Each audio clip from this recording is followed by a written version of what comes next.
Hey guys, welcome to my full spoiler review of The Acolyte. So I'm going to be doing something a little bit different today because, to give you my honest opinion on the show, it was an absolute abomination on every level. From the writing, the acting, the choreography, the set, design, everything about it, the direction, it was just an absolute abomination. And so I'm not going to be reviewing it. Instead, I'm just going to go through all of the plot holes, just the ones that I've found. I know that there's far more, and I'm just really listed them off the top of my head here. And just to break them down and show you just how poorly written this show was, how inconsistent it was at every turn. Because I'm not going to give this show, I'm not going to dignify this show in any way by covering it from like a realistic standpoint and giving an objective view. So I'm just going to rip apart all of these stupid plot holes that I had because I've never seen such poor writing in a TV show before. So let's just jump right into it.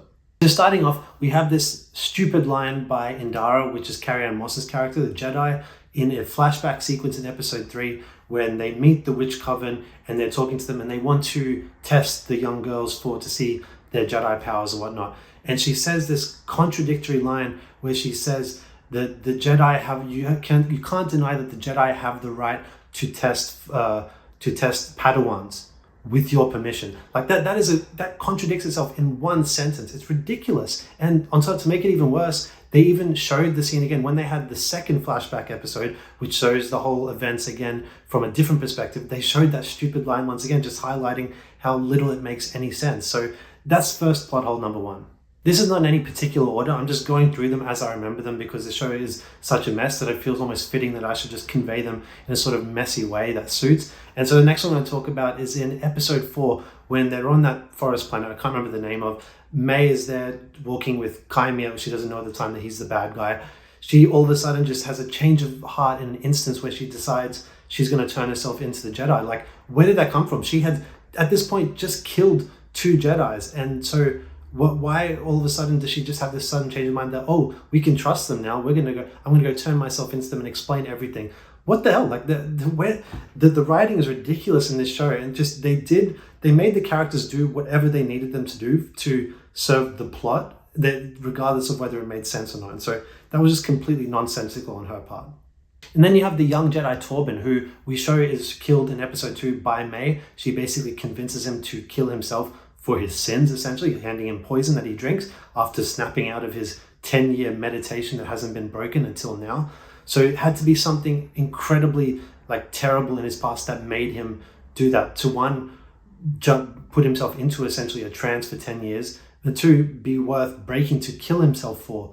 And it turns out he didn't do anything wrong. Yeah, he was a little bit bit on edge, and he was essentially homesick, which is the whole crux of that whole flashback sequence, what triggered it all. But he didn't do anything wrong. He didn't kill anyone. He was possessed by a witch, which freaked the hell out of him. He's a young Padawan, but he didn't do anything wrong from that point. That's why that doesn't make sense that he would just kill himself over something like that, or even on top of that, decide to go into a meditative trance for 10 years. And on top of that, another plot hole. How did he become a master so quick if it's been 16 years, they said, since those events on Brandok, and then he has been in this trance for, I think they said 10 years. Also, in that 6-year period, he became a master. He's so young. He was a Padawan, now he's a master, and it doesn't make sense. No, the plot holes are just rife everywhere here. And yeah, as I mentioned with Torbin, the whole catalyst for that second flashback episode was because he was homesick. And I'm thinking, that's not a plot hole, but it's just such a weak storytelling function to use to say all these events that took place, this supposed tragedy where all these witches are killed, Osha may lose their mothers, all of that, it's all because he was homesick. That was the trigger for it all. He was brash and acted on so abruptly just because he was so desperate to get home. Firstly, he'd only been away for 7 weeks, which they said. And by the way, they hadn't told him what he was there for the whole time doing until he just found out 7 weeks in why he's doing what they're doing. So that doesn't make sense. But 7 weeks, he's homesick. He's a Jedi. And even when he does go home to Coruscant, he's not home. He's not meant to be with his family. He is a Jedi. So the whole homesickness thing is just so weak to me as a divide. And it's not a plot hole per se, but it's just a really, really shallow kind of idea. And then you have the power of 1, the power of 2, the power of many. And what the hell was that for? They made that as if that's such an important thing to have the power of many. Well, we saw Indara when she came along to take the Wookiee Jedi out of his trance. She just uses the Force on him and kills all the witches by doing that. Disconnects them all from whatever spell that they were doing, and it killed them all. So what was the power of many? It was nothing. 50 of them, and they couldn't withstand one Jedi doing something like that. It's ridiculous. So where's the power levels here? It's just so stupid. The next one is regarding Aniseya. So Mother Aniseya, one of the mothers of the two girls. This one blew my mind. So in the flashback sequence, when it shows how she is killed, Soul killed her. So she basically, they're in a tense situation, and it can be completely de-escalated by her own words that she says once she is stabbed by Soul. So she, for some reason, it's a tense scenario, and she decides she's going to turn her daughter and herself into this black smoke. Now they don't quite explain what's going to happen to them, but Soul sees the little girl turning to black smoke. He sees her turning to black smoke. She looks like a demon monster, and he, on instinct, jabs her with a lightsaber and kills her. And when he jabs her, the thing that she says, I couldn't believe it. She said, "I was going to let her go with you." She's dying, and she decides, "I'm going to guilt trip the hell out of this guy just before I die." Well, why didn't you just say that before turning into a demon smoke monster? What the hell were you did you think you were going to achieve by doing that? This is ridiculous. The could have been de-escalated so easily. And on top of that, in that same scene, you have the brash mother, the mother who's much more aggressive and angry with the spikes on her head, and she sees Soul doing that, and she stands there, does nothing the whole time. She just stands there watching as Soul stabs her wife, and she does nothing. But then as soon as the scene plays out and all that drama subsides, then all of a sudden she starts to act and show her aggression and all that. So it made no sense. Then you have the sequence in that flashback where Soul is there with the two girls, and they're on the bridge, and the bridge is collapsing, and he uses the Force to hold up the bridge, and it just begs the question, why is he trying to hold up the bridge when he can just hold up the girls? Because he is clearly struggling to hold up the bridge. It's too heavy for him. But he still keeps trying to hold it up and realizes he can't do it. So he decides to let one half of the bridge fall that has May standing on it, and tries to save Osha instead, which obviously sets off all of the events of this whole show. Well, why didn't he just use the Force to hold the two girls and just let the bridge fall?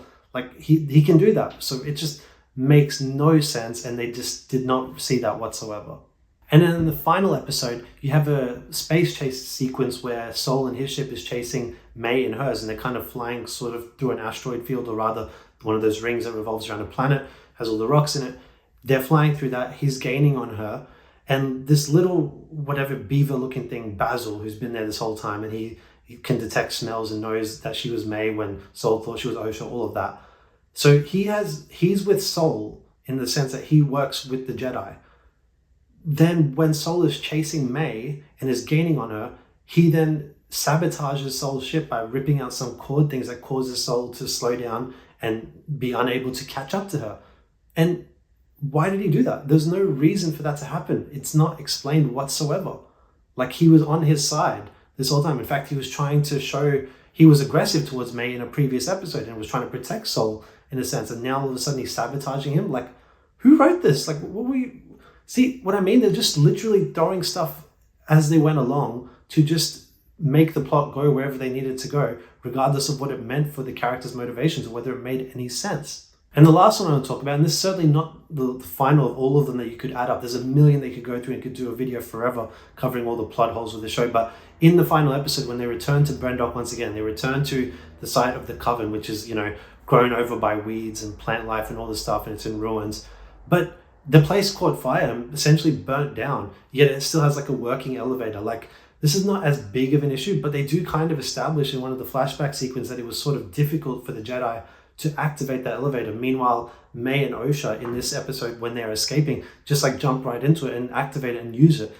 Nothing adds up. The things do what they need them to do at any moment, because they don't know how to write a show that makes sense. So they hit a brick wall and they say, oh, well, we need this to work. Oh, well, just screw it. Let's just make it work now because that's what we need to happen. So it just sums up the show beautifully, that kind of setting for the final episode that building shouldn't even be there when a lot of it burnt down. So stupid writing, horrendous stuff, and the show is just horrible on so many levels.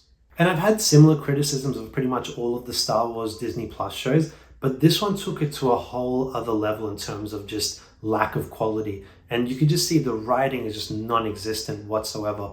and just prompts in my mind, like there's obviously been this whole discussion about sort of the DEI aspects of this show, and it is so clear with the show, at least from a visual standpoint, superficial standpoint. But when you really break it down and you think about why is the show so flawed, well, this is a perfect example here of how DEI, like diversity, wokeness, all of that stuff, how it infects things and destroys them. It's clear that that was their focus. It was baked into the show's existence to have a show with black leads, lesbian leads, all of this stuff, diversity everywhere. That was their main concern, not the plot, not that anything made sense. Let's put all this stuff first and then just scramble together a story out of that. And I'm going to give you one specific example to explain exactly what I mean by this when I say that DEI affects writing. It's literally the first scene of the entire show when you have May walking into that bar on that planet to kill Indara. To set the scene, she walks in and she challenges Indara in a ridiculous way, by the way.